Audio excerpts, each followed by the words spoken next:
नमस्कार दोस्तों, आप सभी का स्वागत है एचपी स्टडीज़ में। My name is Keshav Katoch. So आज जो है हमारी एक जो नई सीरीज़ जो है वो स्टार्ट हो रही है और ये नई सीरीज़ जो है ये हमारी रिगार्डिंग जो है वो रहेगी आपकी एचपी टीजीटी कमीशन में। ठीक है, एचपी टीजीटी कमीशन क्या, अभी हम जैसे टीजीटी आर्ट्स और TGT medical, TGT non medical, इन सब की क्लासेस को जो है वो हम आपके साथ अब यहाँ पे शेयर करेंगे, जिसके हम इंपॉर्टेंट क्वेश्चंस को भी जो है वो यहाँ पे डिस्कस करेंगे। तो ठीक है, आज हम टीजीटी आर्ट्स के रिगार्डिंग ज्योग्राफी के 20 क्वेश्चंस को करेंगे, विद एक्सप्लेनेशन करेंगे। तो आप सभी ने जो है वो अपने आंसर्स जो है वो रेडी रखने, हर क्वेश्चंस के साथ आपने आंसर रखना है और आपने देखना है कि 20 में से कितने मार्क्स जो है वो आप ले सकते हैं। एचपी टीजीटी कमीशन जो है वो आपका बहुत जल्द जो है वो आपका आ सकता है, तो तैयारी आपने जो है वो रखनी है। इसी तैयारी के लिए हमने हमारा एचपी टीजीटी कमीशन का लेटेस्ट बैच जो है वो स्टार्ट हो रहा है हमारा 23 सितंबर से। तो 23 सितंबर से आपका ये जो बैच स्टार्ट हो रहा है ये HP TGT arts, TGT non medical और मेडिकल तीनों के लिए जो है होगा। तो जो भी बच्चे इंटरेस्टेड हैं वो निम्बस करियर ऐप को डाउनलोड कर लीजिए या फिर नीचे दिए नंबर पे कॉल करके भी आप बैच को ज्वाइन जो है वो कर सकते हैं। 23 सितंबर से ये बैच आपका जो है वो स्टार्ट हो रहा है। तो चलिए बढ़ते हैं क्वेश्चंस की ओर। देखिए, इन क्वेश्चन से रिलेटेड अगर आपको कोई भी डाउट आता है तो आपने कमेंट सेक्शन में हमसे पूछ भी सकते हैं। तो चलिए, सबसे पहला क्वेश्चन है, what is the length of the Siachen glacier. तो सियाचिन ग्लेशियर की लेंथ जो है वो कितनी है। आप सभी को पता है सियाचिन ग्लेशियर जो है 1984 में ऑपरेशन मेघदूत हुआ था। ऑपरेशन मेघदूत में फिर इंडियन गवर्नमेंट जो इंडियन आर्मी थी उन्होंने टेक ओवर कर लिया था और ये तब से 1984 से इंडियन आर्मी के अंडर या इंडिया के अंडर जो है वो आपका आता है। सो 85 किलोमीटर, 80 किलोमीटर, 70 किलोमीटर, 76 किलोमीटर। ठीक है, ये आपका क्या आंसर जो है वो आपका इसमें बनेगा। तो यहाँ पे आंसर जो है वो आपका 76 किलोमीटर जो है वो आपका बनेगा। और ये जो सियाचिन ग्लेशियर है ये आपको नुब्रा वैली के पास जो है वो आपको देखने को मिलेगा और ये दुनिया का सबसे हाईएस्ट बैटलफील्ड भी जो है बोला जाता है, जो कि इंडिया और पाकिस्तान के बीच में आपका पड़ता है। आपने मुझे कमेंट सेक्शन में बताना है कि यहाँ पे एक वैली भी पड़ती है इसके पास, जो कि 1963 में जो कि आप कह सकते हैं कि पाकिस्तान ने जो है वो वैली जो है वो किसको दे दी थी, वो चाइना को दे दी थी। तो यहाँ पे ध्यान में रखना, वो आपने वैली का नाम जो है वो मुझे बताना है।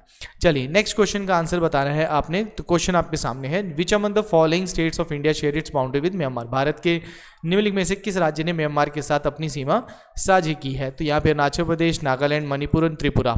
तो वो कौन सी स्टेट, अगर आप यहाँ पे देखते हैं इस तरीके से, तो यहाँ पे भूटान आता है, यहाँ पे बांग्लादेश आता है, यहाँ पे आपका म्यांमार आता है। तो ये पूछा जा रहा है कि यहाँ पे बताना है आपने कि कौन कौन सी स्टेट है जिसका म्यांमार के साथ बॉर्डर जो है वो आपका शेयर करते हैं। तो देखो, सबसे पहले यहाँ पे आपका अरुणाचल प्रदेश तो आएगा, देन नागालैंड भी आएगा, देन मणिपुर भी आएगा, बट त्रिपुरा जो है वो बांग्लादेश के साथ लगता है और यहाँ पे आपका मिजोरम लगता है। तो ध्यान में रखना कि मिजोरम है, बाकी पहली तीन तो है, ये मिजोरम यहाँ पे नहीं है ऑप्शन में। तो 1, 2, 3 हमारा जो है वो यहाँ पे राइट आंसर जो है वो बनेगा। ये आपने ध्यान में जो है वो रखना है। ठीक है, चलिए नेक्स्ट क्वेश्चन का आंसर बताना है आपने। सो नेक्स्ट क्वेश्चन आपका है that the Kolleru lake is located between the deltas of which of the following rivers. तो कोलेरू झील जो है वो निम्नलिखित में से किस नदी के डेल्टाओं के बीच में स्थित है। तो कोलेरू लेक आप सभी को पता है कि ये लेक जो है वो आपकी कहाँ पे है, आंध्र प्रदेश में आपको जो है वो देखने को मिलती है और ये एक फ्रेश वाटर लेक भी जो है वो आपको देखने को मिलती है, मतलब मीठे पानी की लेक जो है वो आपको मिलेगी। तो कृष्णा गोदावरी, महानदी गोदावरी, सुवर्णरेखा महानदी या बैतरनी और ब्राह्मणी के बीच में आपको, या इन दो रिवर्स के डेल्टा के बीच में आपको देखने को मिलती है। तो आंसर आपका बनेगा कृष्णा एंड गोदावरी के दैट इज बीच में, डेल्टास के बीच में आपको कोलेरू लेक जो है वो देखने को मिलेगी आंध्र प्रदेश में। एक और लेक आपको आंध्र प्रदेश में देखने को मिलेगी, that is the Pulicat lake. But Pulicat lake जो है वो आपकी आंध्र प्रदेश और तमिलनाडु के बीच में देखने को मिलती है और इसी के पास आपको श्रीहरिकोटा, जहाँ पे आपका सतीश धवन स्पेस सेंटर है, वो भी आपको देखने को जो है वो मिलता है। बट ये एक आपकी लगून लेक या फिर आप इसको ब्रैकिश वाटर लेक या खारे पानी की लेक भी जो है वो आप बोल सकते हैं। ठीक है, नेक्स्ट क्वेश्चन आपके सामने है, द फॉरेस्ट कंजर्वेशन एक्ट जो है वो आपका कब आया। तो बताना है आपने, वन संरक्षण अधिनियम किस वर्ष में अधिनियमित किया गया था। 1973, 76, 1980, 1988। तो देखो, फॉरेस्ट कंजर्वेशन एक्ट जो है आपका, ठीक है, तो फॉरेस्ट कंजर्वेशन एक्ट जो है वो आपका कब आया था। देखो, एक आपकी फॉरेस्ट पॉलिसी भी आपकी आती है, नेशनल फॉरेस्ट पॉलिसी। तो नेशनल फॉरेस्ट पॉलिसी जो है ये आपकी 1988 में आया। इंडियन फॉरेस्ट एक्ट जो है आपका, ये इंडियन फॉरेस्ट एक्ट आपका 1927 का भी हम यूज़ करते हैं। तो ये जो पॉलिसी, ये जो आपका कंजर्वेशन एक्ट है ये 1980 में आया। तो नेशनल फॉरेस्ट कंजर्वेशन एक्ट आपका 1980 में आया, ये आपने ध्यान में जो है वो रखना है। चलिए नेक्स्ट क्वेश्चन आपने बताना है कि बीआरओ बॉर्डर रोड ऑर्गेनाइजेशन जो है ये कौन से ईयर में एस्टैब्लिश जो है वो आपकी हुई थी। बॉर्डर रोड ऑर्गेनाइजेशन आप सभी को पता है कि मिनिस्ट्री ऑफ डिफेंस के अंडर ये आती है, और इसमें आपने ये भी ध्यान में रखना है कि ये आपकी एक तरीके से जो हमारे बॉर्डर एरियाज़ में जितना भी इंजीनियरिंग वर्क होता है, दैट इज़ पुल को बनाना, ठीक है, रस्तों को साफ़ करना, पासिस को साफ़ करना, ताकि जो मूवमेंट है वो आपकी बॉर्डर एरिया से और जो स्ट्रेटेजिक एरियाज़ हैं वहाँ पे इंडियन आर्मी की या फिर आर्मी की जो स्ट्रेटेजिक लोकेशन है वहाँ पे उनकी मूवमेंट स्मूथली जो है वो हो सके। सो 1960 में आपका जो है वो बॉर्डर रोड ऑर्गेनाइजेशन जो है वो आपका दैट इज संगठन की स्थापना जो है वो आपकी हुई थी, ठीक है। चलिए नेक्स्ट क्वेश्चन आपने बताना है कि मिक्स्ड फार्मिंग क्या होता है, मतलब मिक्स्ड फार्मिंग का क्या मतलब होता है, या मिश्रित खेती अर्थ निम्नलिखित में से क्या है। Sowing of both cash and food crops, नकदी और खाद्य फसलों दोनों की बुआई। सोइंग ऑफ 2 और more crops in the same field, एक ही खेत में 2 या 2 से अधिक फसलों की बुआई करना। या सोइंग ऑफ 2 और मोर प्लांट्स इन अल्टरनेट ईयर्स, वैकल्पिक वर्षों में 2 या 2 से अधिक पौधों की बुआई। या rearing of cattle and agriculture, मतलब आप जो एनिमल हस्बेंड्री या फिर आप एक तरीके से जो पशुपालन कर रहे हैं और उसके साथ एग्रीकल्चर भी कर रहे हैं। तो देखिए मिक्स्ड क्रॉपिंग जो होता है आपका, ठीक है, मिक्स्ड क्रॉपिंग जो होता है और मिक्स्ड फार्मिंग ये दोनों के दोनों अलग हैं। मिक्स्ड फार्मिंग होता है that is the rearing of cattle and the agriculture, मतलब आप जो है पशुपालन के साथ एग्रीकल्चर को भी जो है वो कर रहे हैं। बट यहाँ पे जब मैं मिक्स्ड क्रॉपिंग की बात करता हूँ तो इसमें होता है कि आप एक ही खेत में एक ही समय पे 2 फसलों को जो है वो लगा रहे हैं अलग अलग, ठीक है। अगर मैं एक ही पूरे खेत में 2 फसलें लगाता हूँ जो कि मिक्स तौर पे लगाता हूँ, उसको हम इंटर क्रॉपिंग जो है वो बोलते हैं। ये आपने ध्यान में जो है वो रखना है, ठीक है। नेक्स्ट क्वेश्चन की ओर बढ़ते हैं। नेक्स्ट क्वेश्चन क्या आता है, which among the following is not including in the seismic zone 5 of the earthquake, निम्नलिखित में से कौन सा भूकंप के भूकंपीय क्षेत्र 5 में शामिल नहीं है। तो यहाँ पे ध्यान में रखिएगा कि जो हमारा सिस्मिक जोन है, इंडिया में 4 सिस्मिक जोन्स आते हैं, 5, 4, 3 और 2, 1 किसी में नहीं आता है। तो 5 में होता है जहाँ पे सबसे ज़्यादा आपके चांसेस होते हैं अर्थक्वेक आने के, ठीक है। 5 में जैसे हमारा कुछ पार्ट हमारा कश्मीर वाला रीजन आता है, कुछ पार्ट हिमाचल का आता है, कुछ उत्तराखंड का, नॉर्थ ईस्ट वाला पूरा पार्ट आता है, नॉर्थ बिहार हमारा इसमें इंक्लूड होता है, गल्फ ऑफ कच्छ वाला रीजन हमारा आता है, अंडमान निकोबार वाला रीजन आता है। तो यहाँ पे अगर आप देखोगे तो बिहार वाला रीजन, मतलब नॉर्थ बिहार तो है पर पूरा बिहार हमारा जोन 5 में नहीं आता है। तो यहाँ पे बिहार जो है वो यहाँ पे राइट आंसर होगा। तो ब्यूरो ऑफ इंडियन स्टैंडर्ड्स जो होता है, ब्यूरो ऑफ इंडियन स्टैंडर्ड जो है वो हमारे देश के जो है वो एरियाज डिफाइन करता है कि जोन से सिस्मिक जोन में हमारे या भूकंपीय क्षेत्रों में जो है वो आते हैं, ठीक है। चलिए नेक्स्ट क्वेश्चन की ओर बढ़ते हैं। Which of the following, question आता है which of the following was India's first biosphere reserve, निम्नलिखित में से कौन सा भारत का पहला बायोस्फीयर रिजर्व था। तो आप सभी को पता है कि भारत देश में आपको 18 बायोस्फीयर रिजर्व मिलेंगे और इनमें से भी यूनेस्को के अंडर जो है वो आपके 12 बायोस्फीयर रिजर्व जो है वो आते हैं। इन 18 में से सबसे पहला 1986 में बना था और सुंदरबन, नंदा देवी, नीलगिरी और पंचमढ़ी। तो नीलगिरी बायोस्फीयर रिजर्व जो है जो कि आपका तमिलनाडु, केरला और आपका दैट इज योर कर्नाटका के बीच में जो है वो आपका पड़ता है। तो नीलगिरी बायोस्फीयर रिजर्व 1986 में सबसे पहला जो है वो हमारा बायोस्फीयर रिजर्व था 1986 में। तो टोटल 18 बायोस्फीयर रिजर्व जो है वो भारत देश में इस टाइम पे है। चलिए नेक्स्ट क्वेश्चन का आंसर देंगे, which are the most common vegetation of mangroves. तो अब देखो मैंग्रोव्स जो है वो आप सभी को पता है कि कोस्टल एरियाज में आपको मैंग्रोव्स देखने को मिलते हैं। भारत देश में सबसे ज़्यादा मैंग्रोव्स आपको सुंदरबन में देखने को मिलते हैं, पूरे वर्ल्ड में भी सुंदरबन में सबसे ज़्यादा देखने को मिलते हैं। उसके बाद अगर आप देखें, अगर लोकेशन वाइज देखा जाए तो दूसरे नंबर पे भीतरकानिका आपका आता है। यहाँ पे कन्फ्यूजन बच्चों को होती है कि भीतरकानिका सेकंड नंबर पे है, बट जब हम स्टेट की बात करते हैं तो वेस्ट बंगाल नंबर 1 पे आता है और गुजरात दूसरे नंबर पे आता है। ये आपने थोड़ा सा ध्यान में यहाँ पे रखना है यहाँ पे, ठीक है ना। तब आपका भीतरकानिका कहाँ पे है, उड़ीसा में है। तो अगर लोकेशन वाइज देखेंगे तो सुंदरबन फिर भीतरकानिका आता है, ठीक है ना। तो केवड़ा बुशेस जो है, केवड़ा झाड़ियाँ जो है वो मैंग्रोव्स वेजिटेशन की जो कॉमन वेजिटेशन मैंग्रोव्स में भी होती है। इसमें आप सभी को पता है निमैटोफोर्स के बारे में आपने सुना होगा। निमैटोफोर्स क्या होता है कि निमैटोफोर्स में जैसे आपका ये पेड़ है, इसकी पानी है, पानी से बाहर इसकी ऐसे स्ट्रॉ की तरह जो है वो जड़ें बाहर होती ताकि ये ऑक्सीजन वगैरह जो है वो ले सके, ठीक है ना। तो ये आपने ध्यान में जो है वो रखना है।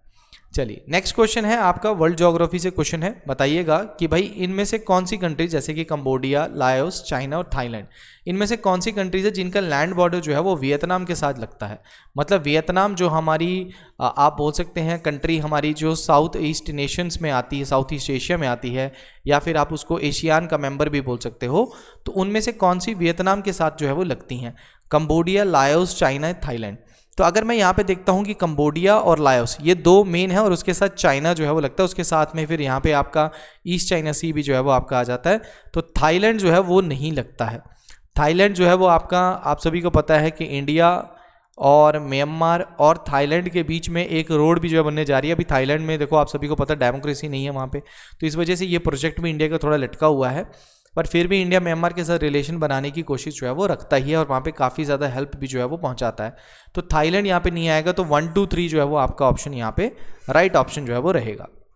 नेक्स्ट क्वेश्चन की ओर बढ़ते हैं कि सी ऑफ एजोव जो है, अब देखो सी ऑफ एजोव हमेशा न्यूज़ में रहा है या फिर ये जगह भी न्यूज़ में रही है, तो जो भी सी हमारे हैं जो कि न्यूज़ में रहते हैं, जो कि कहीं ना कहीं से हमारे को न्यूज़ में मिलते हैं, इसीलिए कहते हैं कि न्यूज़पेपर को थोड़ा सा जो है नज़र ज़रूर मारा करो, और थोड़ा सा या फिर आप कोई हमारा जैसे टेलीग्राम चैनल होता है या किसी का भी आप कोई भी न्यूज़ जहाँ से आपको मिल सकती है, कुछ फेसबुक में जैसे न्यूज़ चैनल्स हैं उनको आप कॉपी कर फॉलो कर सकते हो, जहाँ से आपको इन्फॉर्मेशन मिलती रहती है। तो ये लोकेशंस आपकी बहुत ज़्यादा इंपॉर्टेंट रह जाती है, ठीक है ना। तो ब्लैक सी, बाल्टिक सी, मेडिटेरियन सी या नॉर्थ सी, किसके पास आपको सी ऑफ एजोव जो है वो देखने को मिलेगा, तो सी ऑफ एजोव आपको देखने को मिलेगा ब्लैक सी के पास आपको देखने को मिलेगा। चलिए नेक्स्ट क्वेश्चन का आंसर आपने बताना है। नेक्स्ट क्वेश्चन पूछ रहा है कि which of the following is a cold local wind, निम्नलिखित में से कौन सी एक ठंडी स्थानीय हवा है, सेंटा आना, चिनूक, मिस्त्रल या फिर लू। तो देखो यहाँ पे ये सभी की सभी लोकल विंड्स है, बट यहाँ पे पूछ रहा है कोल्ड लोकल विंड कौन सी है। जैसे हमारे इंडिया में अगर आप देखो तो कोल्ड वेव्स आपकी चलती हैं सर्दियों के टाइम पे, है ना। वेस्टर्न डिस्टर्बेंस जब आता है तब भी हमारे यहाँ पे क्या है, कोल्ड वेव्स जो है वो आपकी चलती हैं। तो सेंटा आना जो कि अमेरिका में है, चिनूक भी आपका रॉकीज़ में है, लू आपका इंडिया में है, मिस्त्रल जो है ये एक आपकी कोल्ड लोकल विंड है, ये आपने ध्यान में रखना है। आपने मुझे कमेंट सेक्शन में बताना है कि भाई मिस्त्रल चलती कहाँ है, ये आपने बताना है। लू आप सभी को पता है कि हमारे नॉर्थ रीजन में चलती है, आंधी आप सभी को पता है यूपी वाले सेक्शन में या प्लेन एरियाज़ में चलती है। उसी तरीके से आपकी काल बैसाखी जो है, काल बैसाखी जो है वो हमारी कहाँ चलती है, ये लोकल विंड है जो कि हमारे टी प्लांटेशन, जूट प्लांटेशन के लिए बहुत इंपॉर्टेंट है। वेस्ट बंगाल हो गया, असम हो गया। उसी तरीके से चेरी ब्लॉसम भी है हमारी, ठीक है, जो कि आपकी साउथ रीजन में होती है। मैंगो शावर्स होते हैं, ये भी हमारे साउथ रीजन में, मैंगोज कर्नाटका वाले रीजन में बहुत फेमस है। तो ये सब आपके प्री मानसून शावर्स होते हैं, ये जैसे काल Baisakhi, cherry blossom, mango showers रहना है, ठीक है। तो मिस्र इज द राइट आंसर आपका यहाँ पे बनेगा। चलिए नेक्स्ट क्वेश्चन की ओर बढ़ते हैं। नेक्स्ट क्वेश्चन कहता है how are Mediterranean forest known to the world. देखो भूमध्य सागरीय वनों के विश्व में किस प्रकार जाना जाता है। अब आपने ध्यान में रखना है कि यहाँ पे क्या बोलते हैं, मेडिटेरियन फॉरेस्ट जो है हमारे, ठीक है ना, उनको किस नाम से जाना जाता है। देखो मेडिटेरियन रीजन के बारे में आपको मैं ये चीज़ बताता हूँ कि मेडिटेरियन रीजन जो है यहाँ पे ग्रेप्स बहुत होते हैं आपके, ठीक है, या फिर आप बोल सकते हो कि यहाँ पे सिट्रस फ्रूट जो है बहुत मिलता है। और दूसरा क्या है कि यहाँ पे विंटर्स के टाइम पे आपकी जो है वो रेनफॉल ज़्यादा होती है, रादर देन हम देखते हैं कि विंटर्स के टाइम पे ज़्यादा रेनफॉल नहीं होती है, बट समर के टाइम पे यहाँ पे थोड़ा सा ड्राई रहेगा, बट विंटर्स के टाइम पे यहाँ पे रेनफॉल ज़्यादा होती है। ये आपने ध्यान रखना है, और खासकर किसकी वजह से हो रही है, वेस्टलीज की वजह से ऐसा इफेक्ट जो है वो पड़ता है। तो इसीलिए अगर यहाँ पे ग्रेप्स हैं, सिट्रस फ्रूट्स बहुत ज़्यादा मिलते हैं, तो इनको ऑर्चर्ड्स ऑफ द वर्ल्ड भी जो है वो यहाँ पे बोला जाता है, ठीक है, ये आपने ध्यान में रखना है। उसके बाद आता है नेक्स्ट हमारा लिथोस्फेयर क्या है। यहाँ पे पूछा है कि लिथोस्फेयर क्या होता है, लिथोस्फेयर से मिलकर क्या बनता है। तो बताइए upper and lower mantle, crust and core, crust and uppermost solid mantle, या मेंटल एंड द कोर, किसको मिलाकर आप बोल सकते हो कि ये आपका क्या है, लिथोस्फेयर है। तो लिथोस्फेयर जनरली हम क्या बोलते हैं इसको हिंदी में, स्थल मंडल जो है वो आपका बोलते हैं। तो स्थल मंडल बनता है एक्चुअल में क्रस्ट और अपर मोस्ट मेंटल की वजह से बनता है। कई बार बच्चे इसको क्रस्ट लिख देते हैं, क्रस्ट को ही नहीं बोलते हैं, क्रस्ट और अपर मोस्ट सॉलिड मेंटल जो होता है उससे आपका क्या बनता है, लिथोस्फेयर जो है वो आपका बनता है, ध्यान में आपने रखना है। नेक्स्ट क्वेश्चन की ओर बढ़ते हैं। नेक्स्ट क्वेश्चन बोलता है कि भाई which one of the following sedimentary rock is organically formed. अब यहाँ पूछे निम्न कौन सी अवसादी चट्टानें कार्बनिक रूप से निर्मित होती हैं। अब आपकी क्या होती है, जो सेडिमेंट्री रॉक्स होते हैं ना, ये आपके मैकेनिकली भी फॉर्म्ड होते हैं, बायोलॉजिकल भी फॉर्म्ड होते हैं, केमिकली भी फॉर्म्ड होते हैं। तो यहाँ पे ऑर्गेनिकली, यहाँ पे सॉरी बायोलॉजिकली एंड ऑर्गेनिकली आप लिख सकते हैं, ठीक है ना।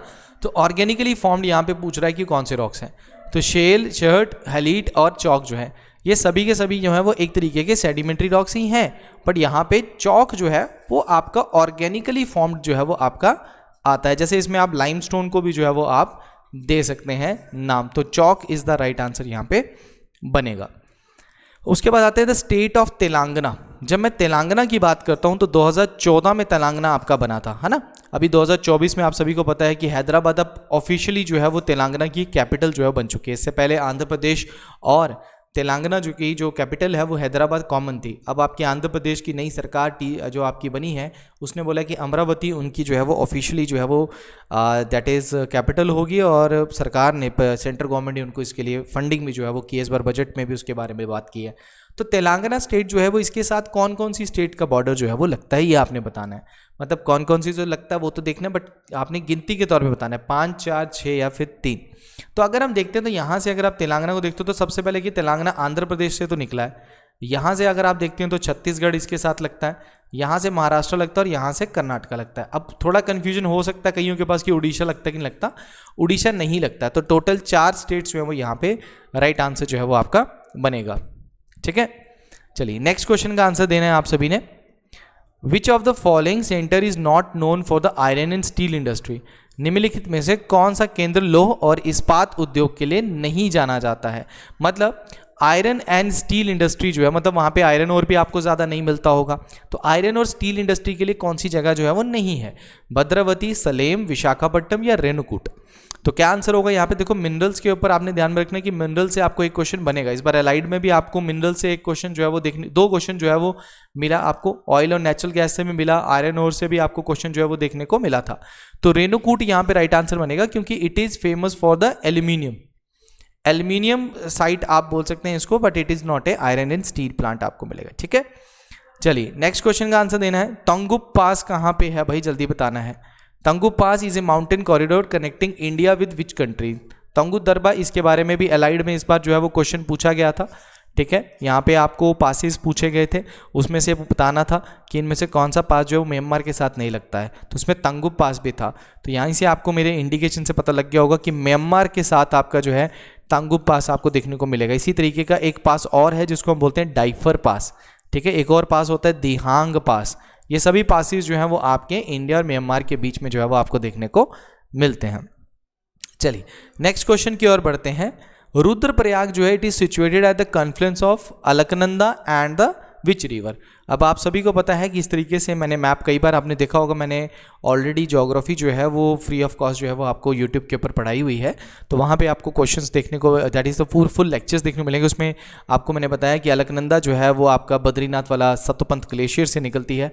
उसके बाद यहाँ पे आपका विष्णु प्रयाग में आपका सबसे पहले आपकी धौली गंगा मिलती है, फिर आपका कर्ण प्रयाग दैट इज़ योर नंद प्रयाग में आपका दैट इज़ नंदाकिनी मिलती है। फिर उसके बाद यहाँ पे आपकी पिंडार रिवर जो है वो आपकी कर्ण प्रयाग में मिलती है, और यहाँ पे आपकी यहाँ से केदारनाथ से आपकी मंदाकिनी रिवर जो है वो आपकी आती है, जिसको हम काली गंगा का नाम भी जो है वो देते हैं। तो काली गंगा जो है वो आपकी मंदाकिनी जो है वो अलकनंदा के साथ रुद्रप्रयाग में जो है वो मिलती है, और यही अलकनंदा आगे जाके यहाँ से ये जो भागीरथी जो आपकी आ रही है, ये भागीरथी यहाँ पे देवप्रयाग में जो है वो मिलती है, और देवप्रयाग के आगे ही इसका नाम गंगा जो है वो पड़ जाता है। तो यहाँ पे आपका मंदाकिनी जो है वो राइट आंसर जो है वो बनेगा। So last question of today. ठीक है, सभी ने जो है इसका आंसर तैयार रखना है। Which among the following state does not form it's boundary with the Bangladesh. निम्नलिखित में से कौन सा राज्य बांग्लादेश के साथ अपनी सीमा नहीं बनाता है। अरुणाचल प्रदेश, नागालैंड, मणिपुर या ऑल ऑफ द अबव। तो बांग्लादेश की जब बात करते हैं तो बांग्लादेश के साथ यहाँ पे आपका वेस्ट बंगाल लगता है, यहाँ से आपका आसाम लगता है, मेघालय लगता है, यहाँ से आपका त्रिपुरा लगता है, और यहाँ पे आपका मिजोरम लगता है। तो अगर देखा जाए तो अरुणाचल प्रदेश, नागालैंड, मणिपुर तो कोई भी जो है नहीं लगता। तो ऑल ऑफ द अबव यहाँ पे राइट आंसर जो है वो आपका बनेगा। यहाँ पे अरुणाचल प्रदेश भी नहीं लगता है, नागालैंड भी नहीं लगता है, मणिपुर भी जो है वो नहीं लगता है। तो ये थे आपके इंपॉर्टेंट प्रश्न, और इस तरीके के क्वेश्चन जो है वो हम लेकर आते रहेंगे आपके लिए। ठीक है, आप लोगों ने चैनल के साथ बना रहना है। जो बच्चों ने सब्सक्राइब नहीं किया है वो HP स्टडीज़ के इस चैनल को ज़रूर सब्सक्राइब करें, क्योंकि ये इकलौता चैनल है जो कि आपको HP TGT की बहुत अच्छे तरीके से तैयारी जो है वो आपकी करवाता है। तो जो भी बच्चे HP TGT की तैयारी हमारे साथ करना चाहते हैं, ऑनलाइन रिकॉर्डेड बैच हमारा 23 सितंबर से जो है वो स्टार्ट हो रहा है। TGT arts, TGT non medical and TGT medical, तीनों का बैचेस हैं, अच्छे बैचेस हैं। निम्बस करियर ऐप पे आपको इनके रिलेटेड डेमो लेक्चर्स भी मिल जाएंगे और वहीं पे आप जो है वो इस बैच को जो है वो ज्वाइन कर सकते हैं। अगर आपको कोई डाउट है तो 7814846248 पे भी ऑल कॉल कर सकते हैं। बाकी इसी तरीके की आपकी जो क्वेश्चंस अगर आप लगाना चाहते हैं या फिर कोई भी इंफॉर्मेशन आपको चाहिए तो HP स्टडीज़ का आप ये चैनल, यूट्यूब चैनल को सब्सक्राइब कर लीजिए और दूसरा हमारा टेलीग्राम चैनल को भी जो है वो ज्वाइन कर लीजिए। उसका लिंक जो है वो डिस्क्रिप्शन में जो है वो दिया हुआ है। तो आज के लिए इतना ही है, नेक्स्ट सेशन में फिर मिलेंगे। Thank you very much, all the best.